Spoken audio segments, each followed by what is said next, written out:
आपका self study classes with Sumit Jain YouTube channel में। सो साथियों, स्टार्ट हो चुका है आज का सेशन। सभी लोग वीडियो को लाइक कर देंगे और अपने मित्रों तक शेयर कर देना, ठीक है।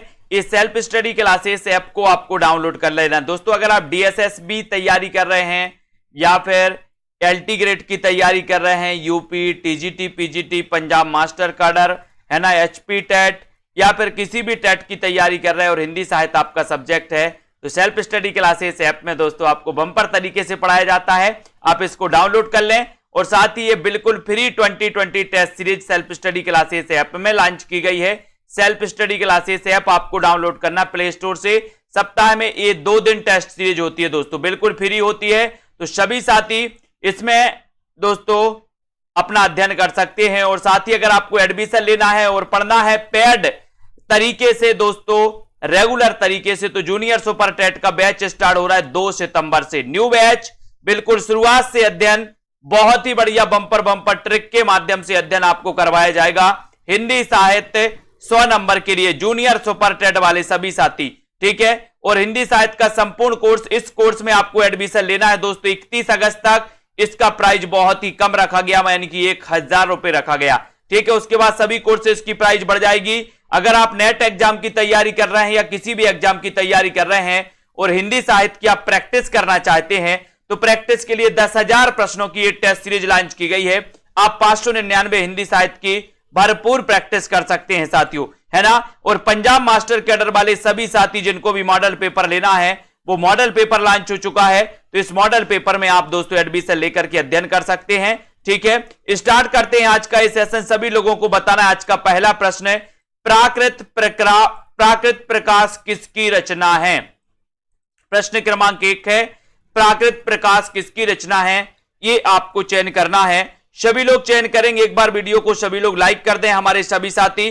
प्राकृत प्रकाश ये किसकी रचना है, ये आपको बताना है। जल्दी से सभी लोग बताएंगे फटाफट से अपना दोस्तों। ये सीरीज चल रही है, प्राकृत प्रकाश के रचनाकार कौन है, ये आपका क्वेश्चन है। तो बताइए फटाक से। दंडी है, बररुचि है, पतंजलि है या फिर पुष्पदंत है? प्राकृत प्रकाश एक रचना है और ये रचना किसकी है? तो आपका उत्तर क्या हो जाएगा? यहां पर उत्तर हो जाएगा दोस्तों बी नंबर, यानी कि बररुचि इसकी राइट आंसर हो जाएगा। जिन्होंने भी बताया आंसर सही है। कुबलाए माला कहा, कुबलाए माला कथा में कोसली का उल्लेख किस रूप में हुआ है दोस्तों? कोसली का उल्लेख किस रूप में हुआ है? देसी भाषा के रूप में, साहित्यिक भाषा के रूप में, है ना, या फिर दोस्तों धार्मिक भाषा के रूप में, या फिर राजभाषा के रूप में? कुबलाए माला कथा में कोसली का उल्लेख किस रूप में हुआ है? प्रश्न क्रमांक आपका 2 का आंसर बताना है। देखते हैं कौन कौन सही आंसर बता रहा है। एक बार लाइक जरूर कर लें, सब्सक्राइब कर लें पहले चैनल को दोस्तों।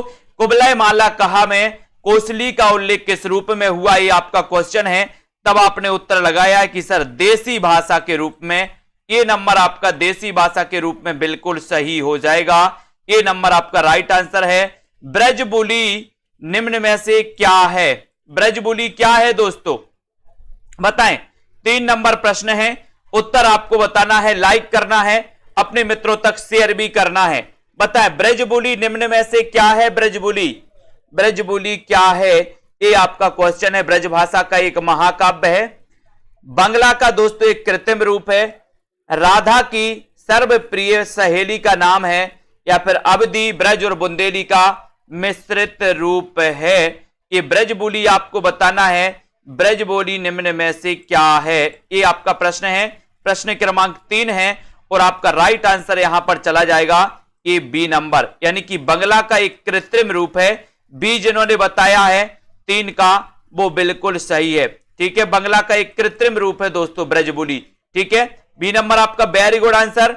अगला क्वेश्चन है, मानक हिंदी की आधार बोली क्या है?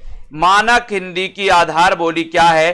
प्रश्न क्रमांक 4 फटाक से बताएं, है ना। जिन्होंने ऐप डाउनलोड नहीं किया, ऐप की लिंक दी है, उस लिंक पर क्लिक करके आप ऐप डाउनलोड कर सकते हैं दोस्तों। मानक हिंदी की आधार बोली क्या है? कोरबी है, बांगरू है, ब्रज है या फिर अवधि है? मानक हिंदी की आधार बोली क्या है? प्रश्न क्रमांक आपका 4 और 4 में आपको आंसर बताना। देखते हैं कौन कौन सही आंसर बता रहा है, सभी लोग बताएं। सोनू सिंह जी, और आपका राइट आंसर यहां पर चला जाएगा ए नंबर, यानी कि कोरबी। कोरबी दोस्तों खड़ी बोली का एक अन्य नाम है। क्या खड़ी बोली का एक अन्य नाम क्या है? कोरबी, है ना। और मानक हिंदी की आधार बोली कौन सी है? यहां पर ऑप्शन अनुसार ए नंबर, यानी कि कोरबी। ठीक है, हरियाणी, कोरबी और दक्कनी बोलियों पर किसका प्रभाव है? किसका प्रभाव है बताइए। प्रश्न क्रमांक 5 का आंसर है, 5 का सभी लोग बताएंगे। हरियाणी, कोरबी और दक्कनी बोलियों पर किसका प्रभाव है? जयपुरी का, पंजाबी का, गुजराती का या फिर मराठी का? यानी कि 5 का आंसर आपको चयन करना है, सभी लोग बताएंगे। प्रश्न क्रमांक 5 लाइक कर दें एक बार सभी साथी। हरियाणी, कोरबी और दक्कनी बोलियों पर किसका प्रभाव है दोस्तों? राइट आंसर आपका चला जाएगा पंजाबी का। पंजाबी यानी कि आपका जो बी नंबर है, बी नंबर, ये बी नंबर बिल्कुल सही है। ठीक है, किसका है? पंजाबी का। ठीक है, पंजाबी का प्रभाव है दोस्तों इस पे। अब यहां पर आओ, ब्राह्मी लिपि को किसने डिसाइफर किया था? प्रश्न क्रमांक 6, ब्राह्मी लिपि को किसने डिसाइफर किया था? प्रिंसेप ने? बताइए बताइए रेखा यादव जी, ब्राह्मी लिपि को किसने डिसाइफर किया था? मैक्स मूलर ने, व्हीलर ने या फिर बील ने? यानी कि प्रश्न क्रमांक 6 आंसर आपके हाथ में है, आपको चयन करना है। वीडियो को लाइक करते रहें, अपने मित्रों तक शेयर भी कर दें सभी साथी। सेल्फ स्टडी क्लासेस ऐप की लिंक दी है ऊपर, तो डाउनलोड कर सकते हो। ब्राह्मी लिपि को किसने डिसाइफर किया था? ये प्रश्न क्रमांक आपका 6 है और सभी लोगों ने आंसर बता दिया, प्रिंसेप, जेम्स प्रिंसेप, यानी कि आपका 1 नंबर जो है वो बिल्कुल सही है। 1 नंबर राइट आंसर। हिंदुस्तानी के स्थान पर हिंदी शब्द प्रचलित करने का श्रेय किसको है? किसको है बताइए। 7 का आंसर, 7 का सभी लोग बताएं। हिंदुस्तानी के स्थान पर हिंदी शब्द प्रचलित करने का श्रेय किसको जाता है? लॉर्ड मेकाले को, जॉन गिलक्राइस्ट को, विलियम प्राइस को या फिर जॉर्ज ग्रियर्सन को?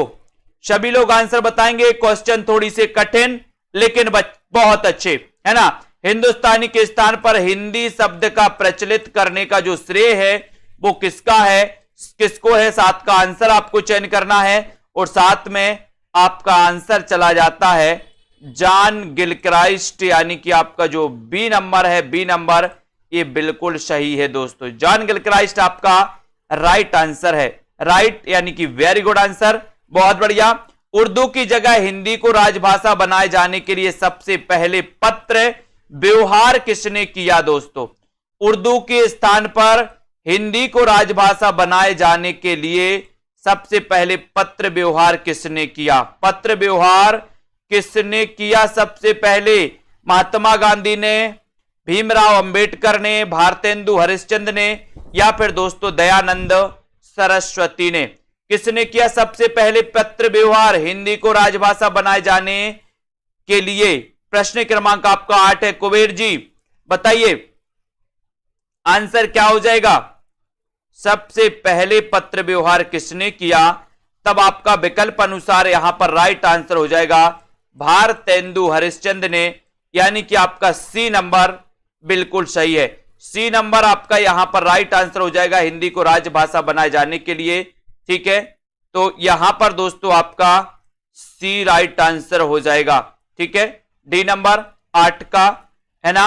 अब यहां पर थोड़ा सा और चलते हैं और आते हैं दोस्तों अगला क्वेश्चन देखो। हिंदी साहित्य इतिहास लेखन में सबसे पहले काल विभाजन, प्रवृत्ति निरूपण और मूल्यांकन किसने किया? जल्दी से बताइए। हिंदी साहित्य लेखन में, हिंदी साहित्य लेखन में सबसे पहले काल विभाजन,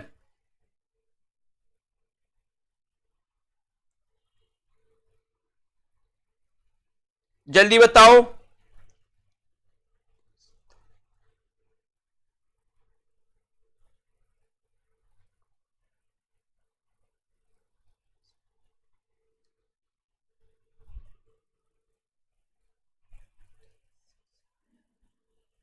जल्दी से आपको चयन करना है दोस्तों, आंसर आपका क्या हो जाएगा।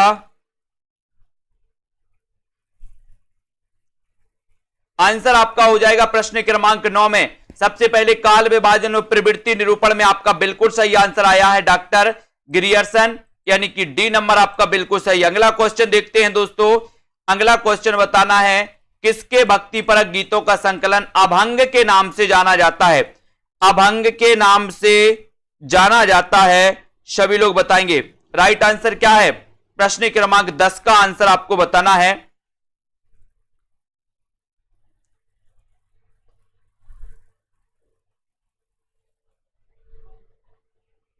राइट आंसर आपका क्या हो जाएगा दोस्तों।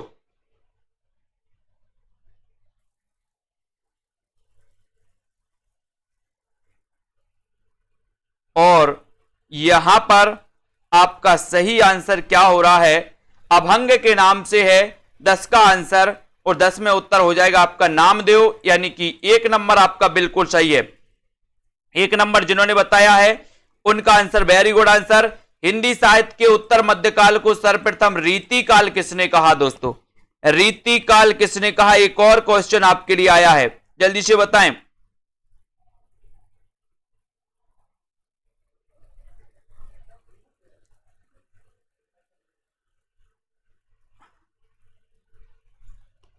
ये आपको बताना है दोस्तों,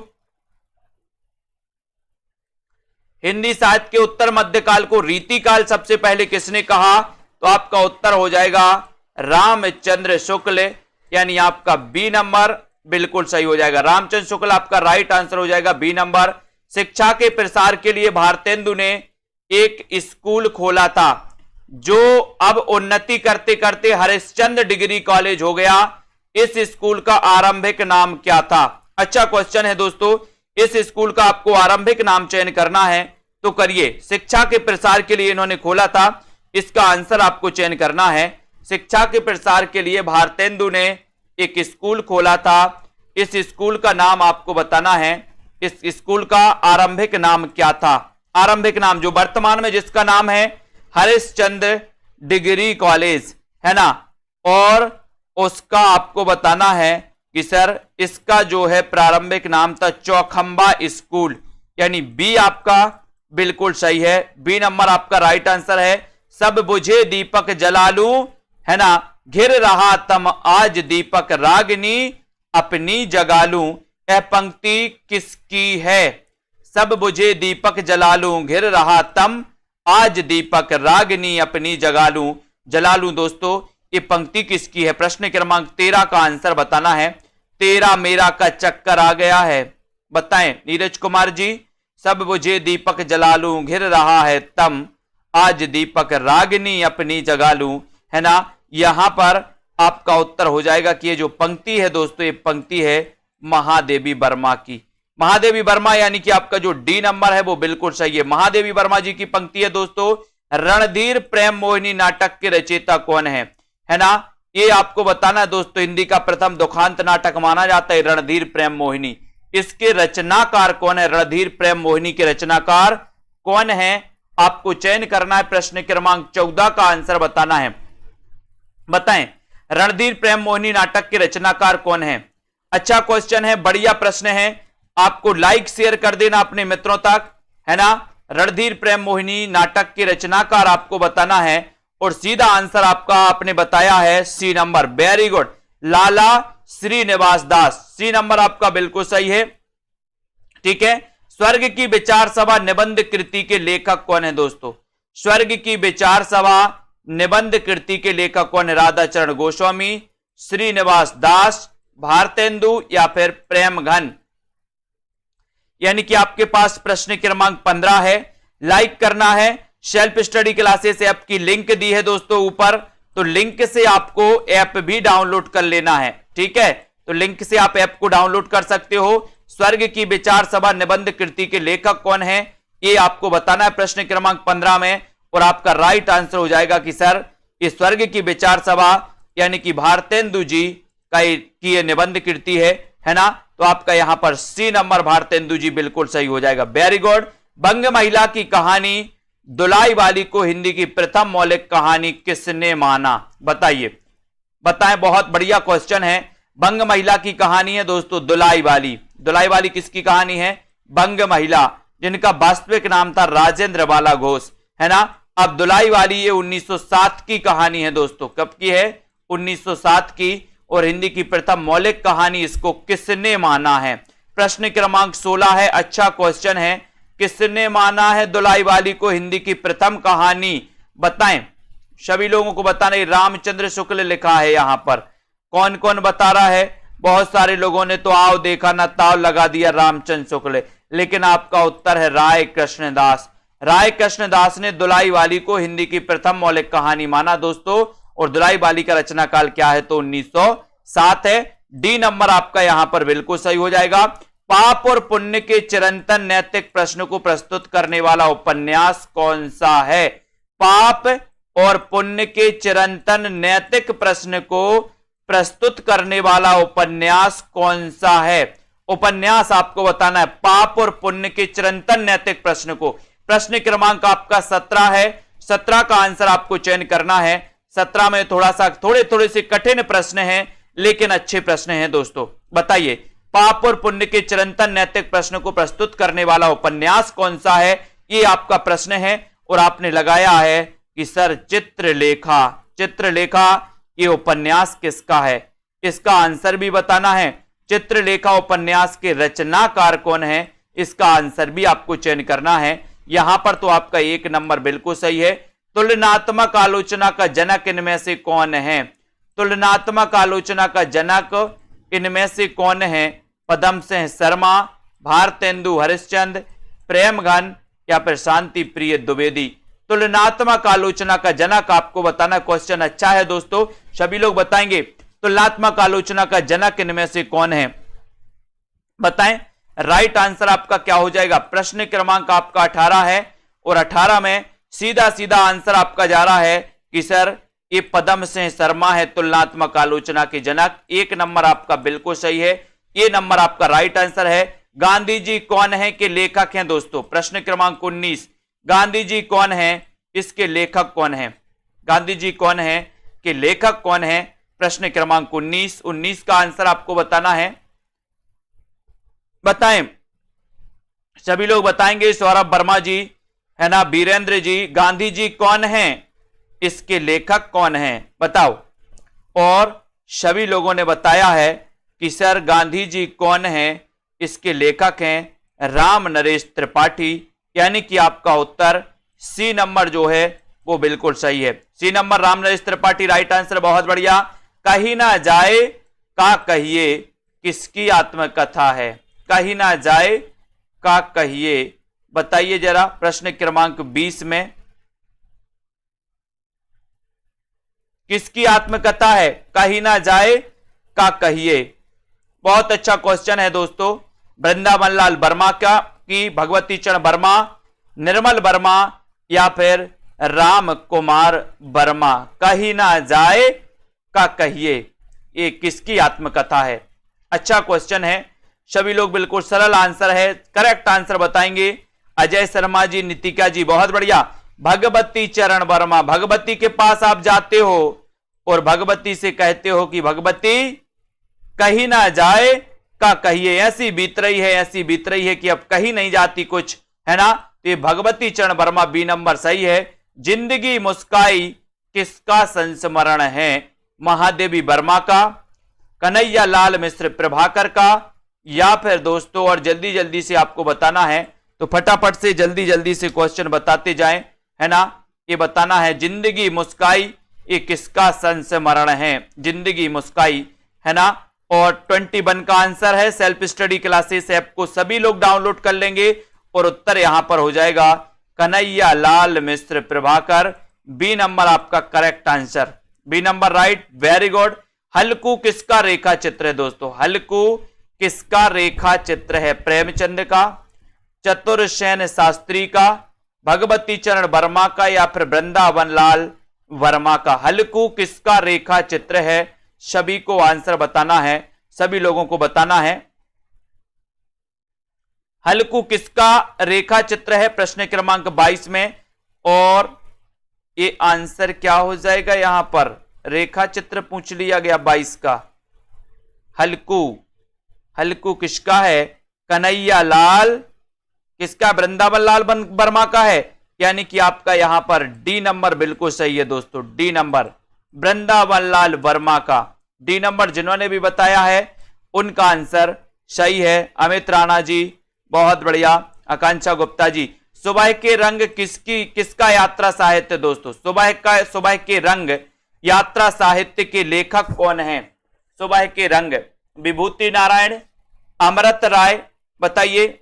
हाँ, जिंदगी कन्हैया की मुस्काई, प्रश्न क्रमांक 23 और 23 में आपका राइट आंसर क्या हो जाएगा, सुबह के रंग किसका यात्रा साहित्य है।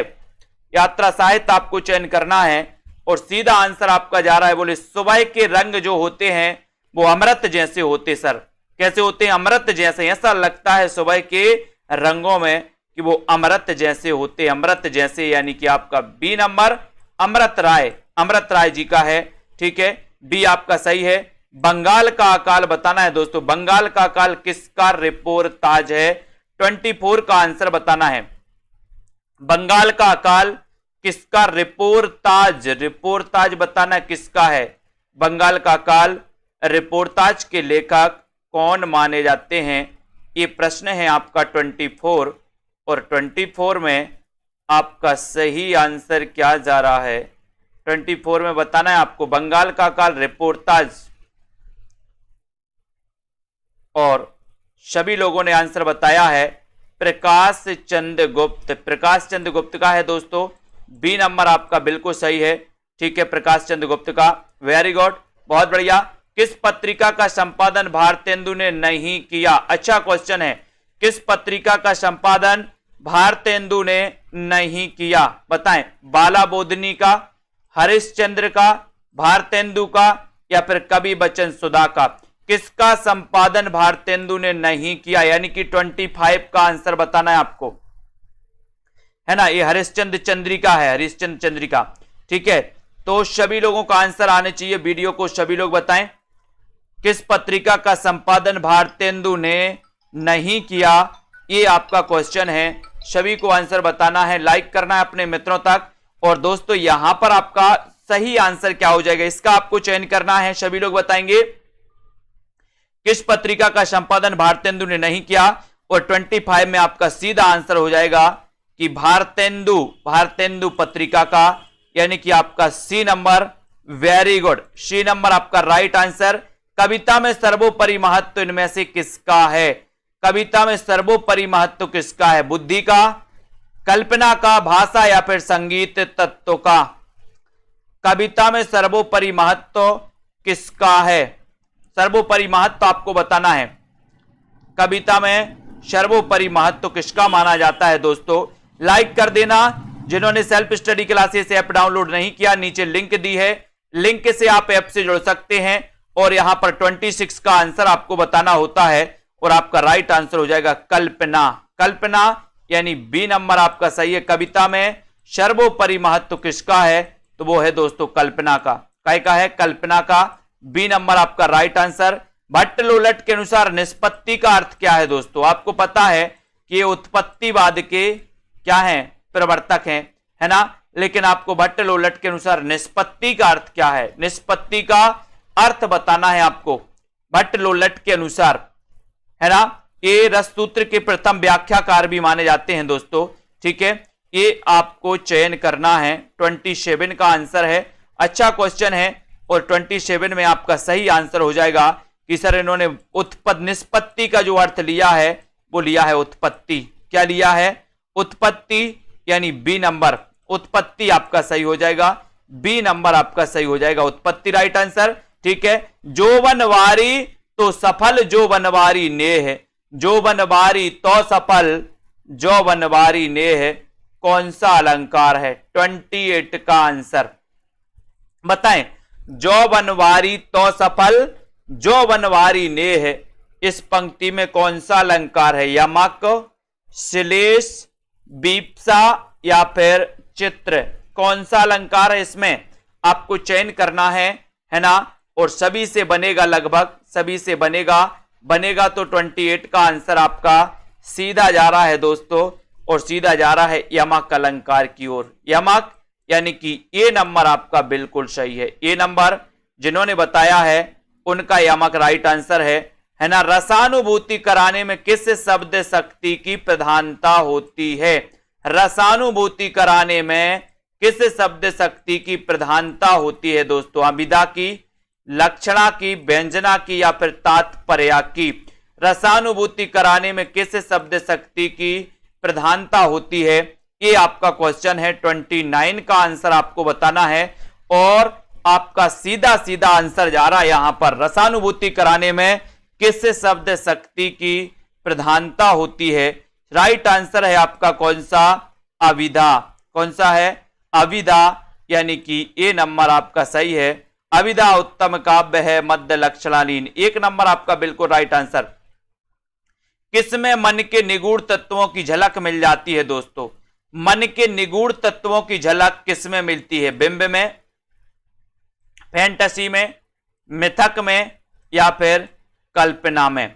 यानी कि 30 का आंसर है मन के निगूढ़ तत्वों की झलक किसमें मिलती है? किसमें मिलती है बताइए, किसमें मिलती है? 4 विकल्प हैं, लाइक करिए सभी लोग। मन के निगूढ़ तत्वों की झलक किसमें मिलती है? ये क्वेश्चन है आपका और सभी लोगों का आंसर आ रहा है कि सर मन के निगूढ़ तत्वों की झलक मिलती है फैंटेसी में। क्या है? काय में मिलती है? फैंटेसी में, यानी आपका बी नंबर बिल्कुल सही है। B number, very good. B number, fantasy में मन के निगूढ़ तत्वों की झलक मिलती है दोस्तों। किसने घोषित किया आदर्श गणराज्य में कवियों का कोई स्थान नहीं है? किसने घोषित किया आदर्श गणराज्य में कवियों का कोई स्थान नहीं है? बताएं, किसने घोषित किया आदर्श गणराज्य में कवियों का कोई स्थान नहीं है? प्लेटो ने, अरस्तु ने, होमर ने या फिर लॉन्जाइनस ने? किसने घोषित किया दोस्तों? अच्छा क्वेश्चन है। 31 का आंसर है ना। और दोस्तों पाश्चात्य काव्य शास्त्र से संबंधित एक क्वेश्चन है और सीधा आंसर जाएगा 31 का बताना है। बताइए ललिता जी, उत्तर हो जाएगा प्लेटो। प्लेटो ने घोषित किया कि आदर्श गणराज्य में कवियों का कोई स्थान नहीं है और 1 नंबर आपका यहां पर प्लेटो बिल्कुल सही हो जाएगा। ये नंबर आपका राइट आंसर हो जाएगा 31 का ए। काव्य में औदात्य का ह्रास करने वाला तत्व कौन सा है? काव्य में औदात्य का ह्रास करने वाला तत्व कौन सा है दोस्तों? साधु भाषा है ना, विचारोद भावना की क्षमता, अति संक्षिप्तता या फिर समुचित अलंकार? काव्य में औदात्य का ह्रास करने वाला तत्व कौन सा है? चयन करिए सभी लोग। 32 का आंसर, काव्य में औदात्य का ह्रास करने वाला तत्व कौन सा है? 32, साई सृष्टि जी, विवेक यादव जी बताइए, काव्य में औदात्य का ह्रास करने वाला तत्व कौन सा है? 32 का आंसर बताना है और आंसर हो जाएगा दोस्तों औदात्य तत्व का ह्रास करने वाला जो है अति संक्षिप्तता। अति संक्षिप्तता यानी कि आपका सी बिल्कुल सही है। C number right answer. ठीक है, बहुत बढ़िया। अगला क्वेश्चन है, अपभ्रंश शब्द है दोस्तों। अपभ्रंश कौन सा शब्द है? तत्सम है, तद्भव है, देशज है या फिर विदेशी है? अपभ्रंश किस प्रकार का शब्द है ये आपको चयन करना है। लाइक करते रहें सभी साथी, वीडियो को शेयर भी कर दें दोस्तों, है ना। और अपभ्रंश शब्द आपको चयन करना है कि ये किस प्रकार का शब्द माना जाता है। सेल्फ स्टडी क्लासेस ऐप को जरूर डाउनलोड कर लें सभी साथी और दोस्तों अपने अध्ययन में लग जाएं। अपभ्रंश किस प्रकार का शब्द है ये आपको चयन करना है और बहुत ही अच्छा प्रश्न है। राइट आंसर आपका हो जाएगा यहां पर कि सर अपभ्रंश जो है ये तत्सम शब्द है। 1 नंबर आपका बिल्कुल सही हो जाएगा। अपभ्रंश क्या होता है? तत्सम शब्द होता है दोस्तों। तत्सम यानी कि ये नंबर आपका बिल्कुल सही। अवधी बोली को गांव की भाषा किसने कहा? अवधी बोली को गांव की भाषा किसने कहा? मुल्ला दाऊद ने, तुलसीदास ने, हृदय राम ने या फिर दोस्तों जान कवि ने? अवधी को गांव की भाषा किसने कहा? अवधी को गांव की भाषा किसने कहा? बताइए ममता जी, एस कांत जी, अभिलाषा गुप्ता जी, अवधी को गांव की भाषा किसने कहा है? ये 34 का आंसर है। 34 में आपको चयन करना है और आंसर हो जाएगा दोस्तों, किसने कहा है? तुलसीदास ने। किसने कहा है? तुलसीदास ने। यानी कि दोस्तों आपका जो बी नंबर है, अवधि को गांव की भाषा कहा है तुलसीदास। ठीक है, आपका बी नंबर बिल्कुल सही हो जाएगा, है ना। बी नंबर जिन्होंने बताया राइट आंसर।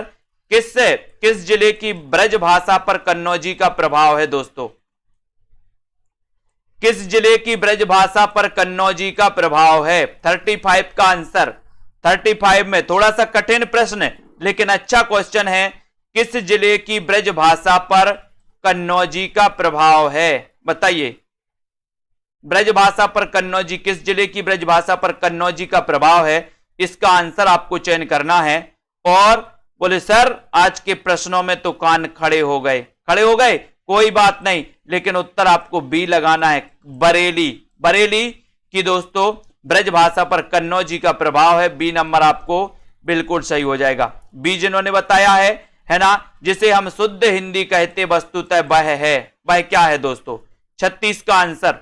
36 में आपको चयन करना है, जिसे हम शुद्ध हिंदी कहते हैं वह है मातृभाषा, साहित्यक भाषा, मानक भाषा या फिर देव भाषा। बताएं, जिसे हम शुद्ध हिंदी कहते हैं वह क्या है दोस्तों? वह क्या है? रामदयाल जी, नीरज जी, प्रश्न क्रमांक 36 का आंसर, जिसे हम शुद्ध हिंदी कहते हैं वस्तुतः वह क्या है? 36 का आंसर। और 36 में आपका बिल्कुल सही आंसर जा रहा है, सही जा रहा है। वह है दोस्तों मानक भाषा। वह क्या है? मानक भाषा है। सी नंबर आपका बिल्कुल सही है। ठीक है, वेरी गुड। खड़ी बोली को कौरवी किसने कहा दोस्तों? खड़ी बोली को कौरवी किसने कहा, है ना। अपन जानते हैं कि खड़ी बोली का एक अन्य नाम है कौरवी। खड़ी बोली का एक अन्य नाम क्या है? कौरवी। लेकिन खड़ी बोली को कौरवी कहा किसने है? ये क्वेश्चन भी आपको पता होनी चाहिए। ग्रियर्सन ने, गिलक्राइस्ट ने, हरदेव बाहरी या फिर राहुल सांकृत्यायन ने। खड़ी बोली को कौरवी किसने कहा है? बताइए, सभी लोग बताना है। 37 का आंसर है और बहुत बढ़िया प्रश्न है दोस्तों। और यहां पर सभी लोगों ने बताया है राहुल सांकृत्यायन ने। खड़ी बोली को कौरवी किसने कहा है? राहुल सांकृत्यायन। डी नंबर आपका बिल्कुल सही हो जाएगा। D number very good. Nashik के व्यंजनों का एक अन्य नाम क्या है दोस्तों? इसे संयुक्ताक्षर कहते हैं, इसे पंचमाक्षर कहते हैं, इसे मूलाक्षर कहते हैं या इसे बद्धाक्षर कहते हैं। नासिक के व्यंजनों का एक अन्य नाम क्या है? 38 का आंसर आपको चयन करना है। सभी साथी सेल्फ स्टडी क्लासेस ऐप को जरूर डाउनलोड कर लें, ऊपर लिंक दी है तो लिंक से आप सेल्फ स्टडी क्लासेस ऐप को डाउनलोड कर सकते हो। नासिक के व्यंजनों का एक अन्य नाम क्या है? ये आपका क्वेश्चन है। 38 का आपको उत्तर बताना है दोस्तों। सभी लोग बताएंगे और सीधा आंसर आपने बताया कि सर इसे पंचमाक्षर कहते हैं। नासिक के व्यंजनों को पंचमाक्षर कहा जाता है। यानी कि आपका जो 2 नंबर है वो बिल्कुल सही है। बी नंबर आपका सही है। हिंदी को आर्य भाषा किसने कहा दोस्तों? हिंदी को आर्य भाषा किसने कहा? दयानंद सरस्वती ने, सितारे हिंद ने, केशव चंद्र सेन या फिर शारदा चरण मित्र ने। हिंदी को आर्य भाषा किसने कहा? यह अच्छा क्वेश्चन है। प्रश्न क्रमांक 39 है। लाइक करते रहें, शेयर करते रहें अपने मित्रों तक दोस्तों। और अपने सभी साथियों को जिनको भी कोर्स में एडमिशन लेना है, जूनियर टेट का 2 सितंबर से हिंदी 100 नंबर हिंदी के लिए दोस्तों एक नया बैच स्टार्ट हो रहा है 2 सितंबर से, है ना, जूनियर टेट वालों का।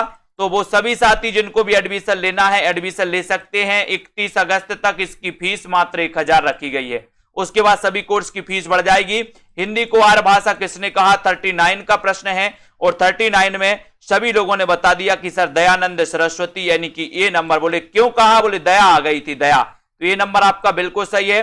राजभाषा हिंदी देश की एकता को कश्मीर से कन्याकुमारी तक अधिक सुदृढ़ बना सकेगी। ये कथन किसका है? राजभाषा हिंदी देश की एकता को कश्मीर से कन्याकुमारी तक अधिक सुदृढ़ बना सकेगी। ये कथन किसका है? सच्चिदानंद सिन्हा का, डॉक्टर राजेंद्र प्रसाद का, शिव प्रसाद सितारे हिंद का या फिर श्यामा प्रसाद मुखर्जी का? 40 का आंसर है। बताइए सभी लोग 40 में आपका राइट आंसर क्या हो जाएगा, जल्दी जल्दी बताएंगे और सेल्फ स्टडी क्लासेस ऐप को डाउनलोड कर लेंगे। और सभी का आंसर आया है कि सर ये कहा है डॉक्टर राजेंद्र प्रसाद ने। राजभाषा हिंदी देश की एकता को कश्मीर से कन्याकुमारी तक। बी नंबर आपका बिल्कुल सही है। 10,000 प्रश्नों की, जिनको भी हिंदी साहित्य की प्रैक्टिस सेट लगाना, प्रैक्टिस टेस्ट लगाना है, 10,000 क्वेश्चन की दोस्तों एक प्रैक्टिस सेट लॉन्च की गई है मात्र 599 में, है ना। हिंदी के विधेयवादी साहित्य इतिहास के आदम प्रवर्तक शुक्ल जी नहीं प्रत्युत गिरियर्सन हैं। ये किसने कहा है दोस्तों, ये कथन किसका है? हिंदी के विधेयवादी साहित्य इतिहास के आदम प्रवर्तक है ना शुक्ल जी नहीं प्रत्युत गिरियर्सन हैं। ये कथन किसका है? ये कथन आपको बताना है गारसा दत्तासी का, नलिन बिलोचन शर्मा का, हजारी प्रसाद द्विवेदी या फिर रामकुमार वर्मा का। किसका है दोस्तों? हिंदी के विधेयवादी साहित्य इतिहास के आदम प्रवर्तक शुक्ल जी नहीं प्रत्युत गिरियर्सन है। ये कथन है प्रोफेसर नलिन बिलोचन शर्मा का, यानी कि आपका 41 का बी नंबर बिल्कुल सही है। बी नंबर जिन्होंने बताया right answer, very good. Nammalvar के गीतों का सबसे पहले संपादन किसने किया? नम्मालवार के गीतों का सबसे पहले संपादन किसने किया दोस्तों? संत एकनाथ ने, नाथ मुनि ने, ज्ञानेश्वर ने या फिर नामदेव ने? नम्मालवार के गीतों का सबसे पहले संपादन किसने किया? ये क्वेश्चन आपको बताना है पीके मौर्य, अनीता जी, प्रश्न क्रमांक 42 में। और 42 का आपका सीधा आंसर क्या जा रहा है यहां पर आपका जाएगा कि सर नम्मालवार के गीतों का सबसे पहले जो संपादन किया है वो किया है किसने? नाथ मुनि ने, यानी बी नंबर आपका नाथ मुनि बिल्कुल सही है। ज्योति रानी जी बहुत बढ़िया, सीता देवी जी, नाथ मुनि सही है। रीतिकालीन कवियों पर भाषा में मिश्रण करने एवं व्याकरण के नियमों की अवहेलना करने का आरोप किस आलोचक ने लगाया है? प्रश्न क्रमांक 43, रीतिकालीन कवियों पर भाषा में मिश्रण करने एवं व्याकरण के नियमों की अवहेलना करने का आरोप किस आलोचक ने लगाया दोस्तों? आचार्य रामचंद्र शुक्ल ने, डॉक्टर रामकुमार वर्मा ने, है ना, या फिर रामविलास शर्मा ने या राजनाथ शर्मा ने? बताएं, लाइक जरूर कर दें एक बार और 43 का आंसर सब्सक्राइब कर लें जो भी हमारे साथी हैं। 43 में आपका राइट आंसर है कि सर रीतिकालीन कवियों पर भाषा में मिश्रण करने, व्याकरण के नियमों की अवहेलना करने का आरोप लगाया है रामचंद्र शुक्ल ने। 1 नंबर आपका बिल्कुल सही है, 1 नंबर बिल्कुल right answer, very good answer. नए जमाने की मुकरी के लेखक कौन है? बहुत अच्छा क्वेश्चन है। 44 का आंसर, नए जमाने की मुकरी, इसके लेखक कौन है? नए जमाने की मुकरी के लेखक कौन माने जाते हैं? 44वां प्रश्न है। अच्छा क्वेश्चन है दोस्तों, सभी लोगों को चयन करना है और यहां पर सीधा आंसर जाएगा कि सर नए जमाने की मुकरी आप पूछ रहे हो, तो ये जो रचना है ये रचना किसकी है? ये रचना है दोस्तों, और ये रचना किसकी है? ये रचना किसकी है? प्रश्न क्रमांक 44 में, और ये रचना है भारतेंदु जी की। किसकी है? भारतेंदु जी की। डी नंबर आपका भारतेंदु जी बिल्कुल सही हो जाएगा। नए जमाने की मुकरी के लेखक भारतेंदु जी हैं। कैन का कवि किसे कहा जाता है? 45 कैन का कवि किसे कहा जाता है? गिरजा कुमार माथुर को, केदारनाथ अग्रवाल को, मुक्तिबोध को या फिर हरि नारायण व्यास को? कैन का कवि किसे कहा जाता है? ये क्वेश्चन है, सभी लोग आंसर बताएंगे। कैन का कवि किसे कहा जाता है? 45 में आपको चयन करना है और सभी लोगों का आंसर आ रहा है सर केदारनाथ अग्रवाल को कैन का कवि कहा जाता है, यानी कि आपका जो बी नंबर है वो बिल्कुल सही है। ऐसे कितने साथी हैं हमारे जिन्होंने अभी तक वीडियो को लाइक नहीं किया है और ये सेल्फ स्टडी क्लासेस का ऐप डाउनलोड नहीं किया है, और ऐसे कितने साथी हैं जो 2 सितंबर से प्रारंभ हो रहे हिंदी साहित्य के दोस्तों नए बैच में एडमिशन लेना चाहते हैं? वो सभी साथी 2 सितंबर वाले सभी साथी अभी दोस्तों ऐप डाउनलोड कर लें और 100 number Hindi junior super TET के लिए, पंजाब मास्टर कैडर के लिए दोस्तों अध्ययन कर सकते हैं। ठीक है, और ये हिंदी साहित्य के संपूर्ण कोर्स में आपको एडमिशन लेना है, जिसमें आपको टॉपिक वाइज टेस्ट भी मिलेंगे, जिसमें आपको ट्रिकी वीडियो, विस्तृत अध्ययन वाले वीडियो, है ना, recorded course plus live class है, सब कुछ एक साथ मिलने वाला है।